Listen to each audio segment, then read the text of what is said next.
souvenir de lui et écouter la parole de Dieu qui nous invite non pas à l'amertume ni au regret sans espoir, mais qui nous invite à la foi, à la confiance, surtout en ce temps de résurrection, en ce temps où Jésus ressuscité nous invite à poursuivre la mission.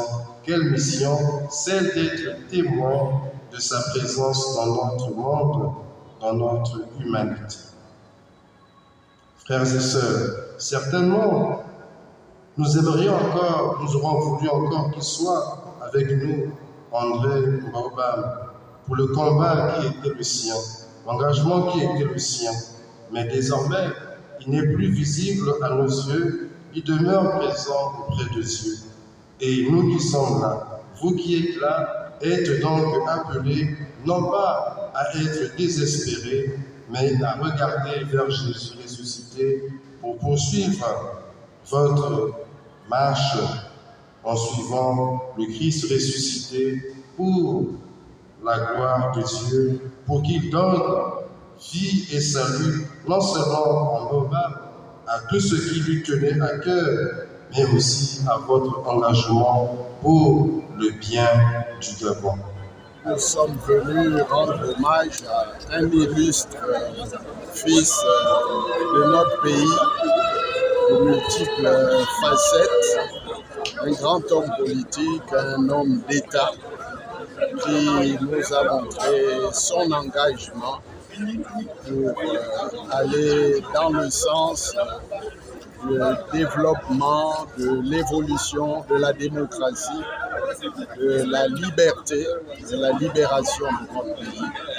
Et donc, nous avons communié ensemble, en sa mémoire, et nous avons prié pour que, auprès du Père éternel, il puisse effectivement trouver une bonne place. En tout cas, c'était un moment d'intensité, de recueillement et de communion avec la famille.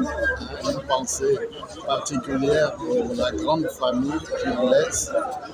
Et nous devons nous inspirer de ce modèle d'engagement, ce combattant pour la liberté, pour la démocratisation de notre pays et à nos niveaux, modestement, poursuivre l'immense œuvre qu'il a entamée.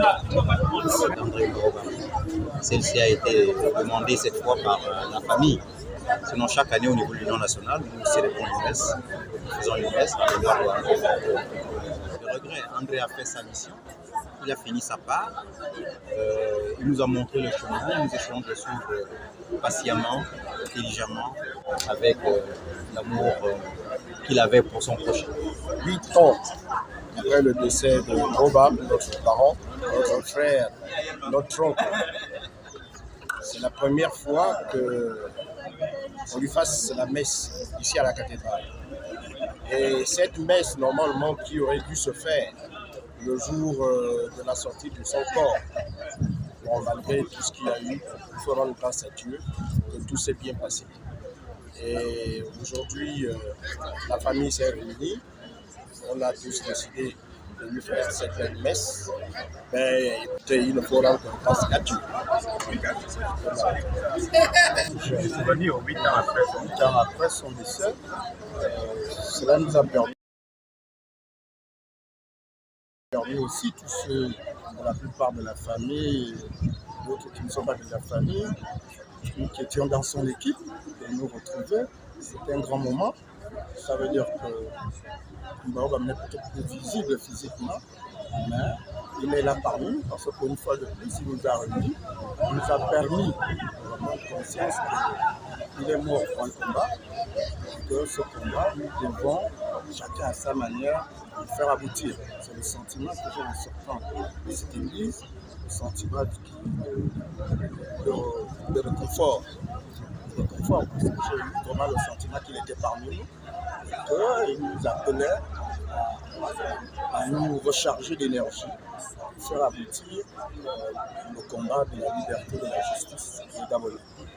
Et je crois que c'est tout un homme de beaucoup de foi.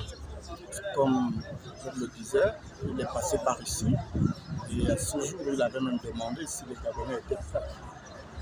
Et je crois que c'est la même question qui nous a reposée aujourd'hui. Est-ce que vous êtes prêts? À chacun de répondre. Mais en ce qui me concerne, j'ai pris acte de la question. Son combat, à chacun de faire son